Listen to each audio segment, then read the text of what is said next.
3 rings for the elven kings under the sky, 7 for the dwarf lords in their halls of stone, 9 for mortal men doomed to die, 1 for the dark lord on his dark throne, in the land of Mordor, where the shadows lie. 1 ring to rule them all, 1 ring to find them, 1 ring to bring them all, and in the darkness bind them, in the land of Mordor, where the shadows lie. E.N.D here, the Lord of the Rings Tales of Middle-earth, probably the most awaited set in Magic history, finally is here. I believe that there are many individuals out there, much like myself, who possess a profound passion for both Magic the Gathering and the unparalleled epic saga of the Lord of the Rings. On the contrary, I am certain that there are numerous enthusiasts who wholeheartedly embrace the captivating world of the Lord of the Rings while also cherishing the details and depth of the Magic universe. No matter which side you find yourself on, it's highly likely that you will be tempted to acquire sealed products or individual cards of this set.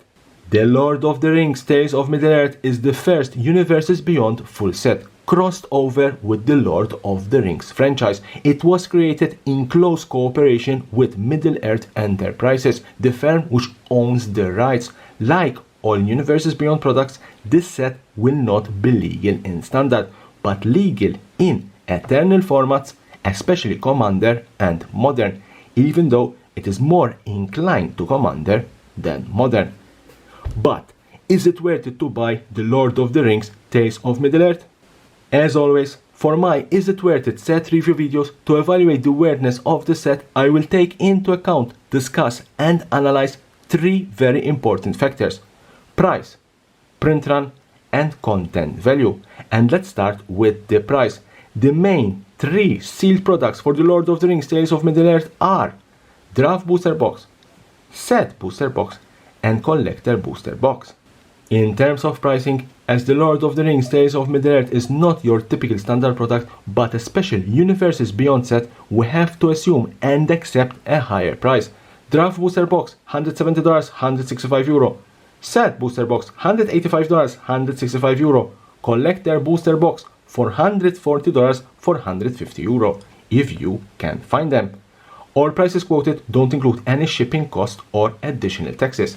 As you can see, this is not your typical standard cheap sealed product. This is a special set and therefore we have to fork out more of our hard-earned cash. As always, be extremely cautious with high inflated prices, especially for this set, and this time more in particular the collector booster boxes because of the allocation.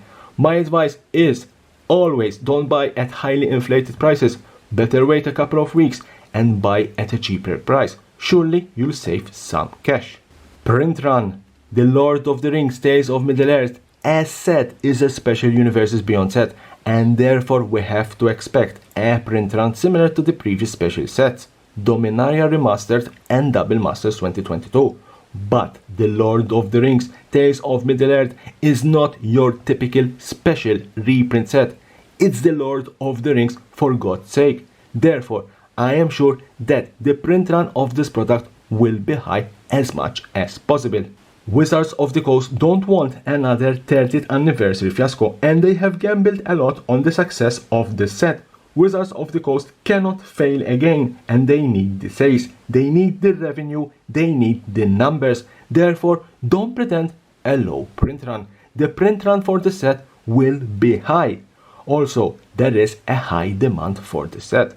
On the other hand, the print run of collector booster boxes, the English version, will also be high, no doubt about it, but fixed. Because of the serialized Soul Rings and the one-of-one unique One Ring, Wizards of the Coast cannot go back to the printers and reprint more. But be aware, an estimate of 250,000 collector boosters boxes is set to be printed, if not more. Content value.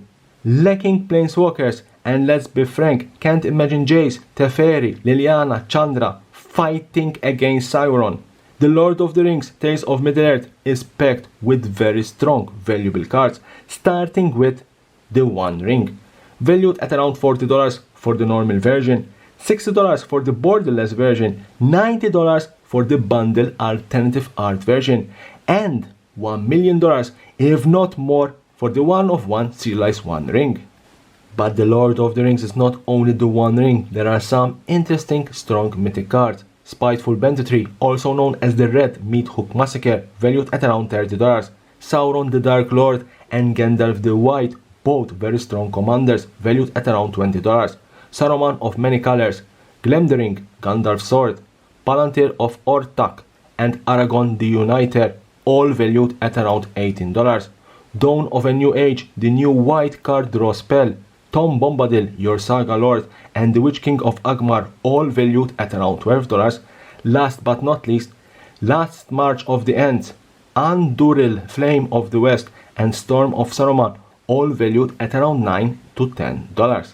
But the set, it's not only the One Ring and mythic cards, there are some rare cards that I would keep an eye on. Orcish Bowmasters, a card that can fit in many decks, valued at around $30. The Lighted Halfling, the new 1-drop mana dork, valued at around $15. Minas Tirith, a land that can provide a draw card mechanism for white, valued at around $10. There and Back Again, the saga about Smaug, the treasure dragon, valued also at around $10. Mithril Coat, an artifact equipment perfect to protect your commander, valued also at around $10.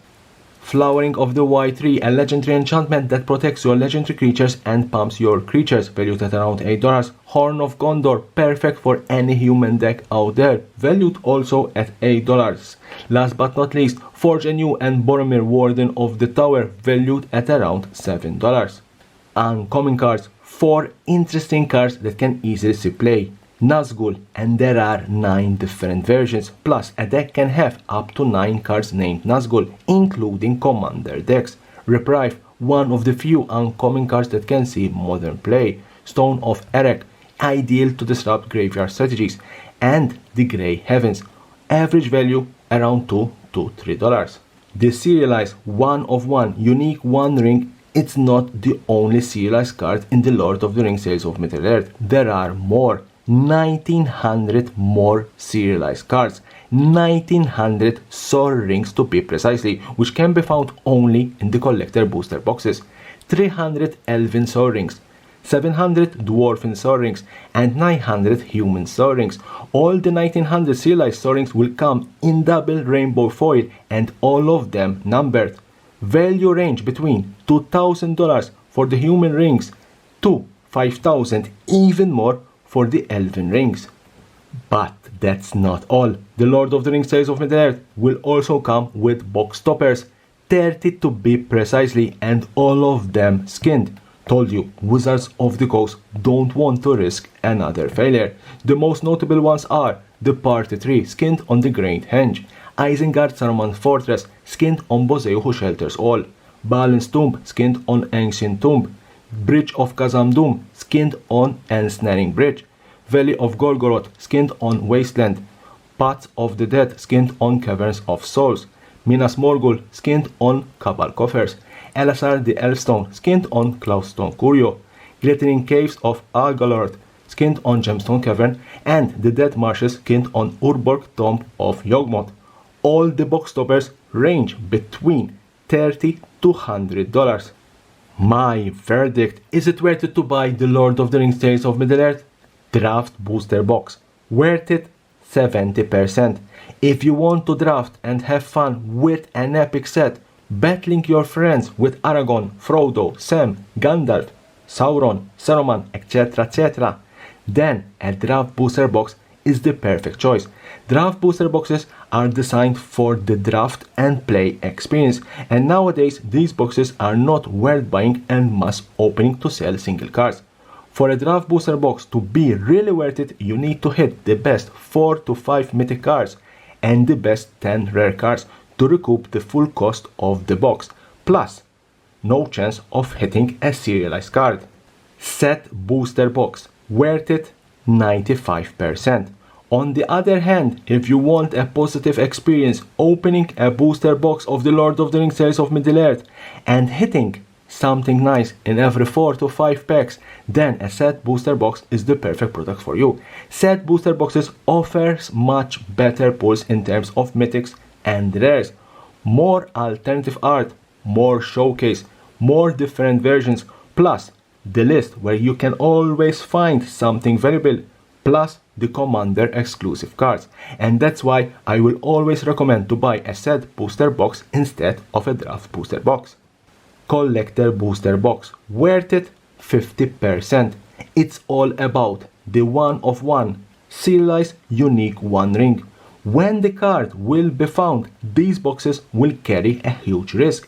These boxes can drop drastically in value because no one would want them now that the $1 million card is cracked, or increase more in value because there will be very few left unopened.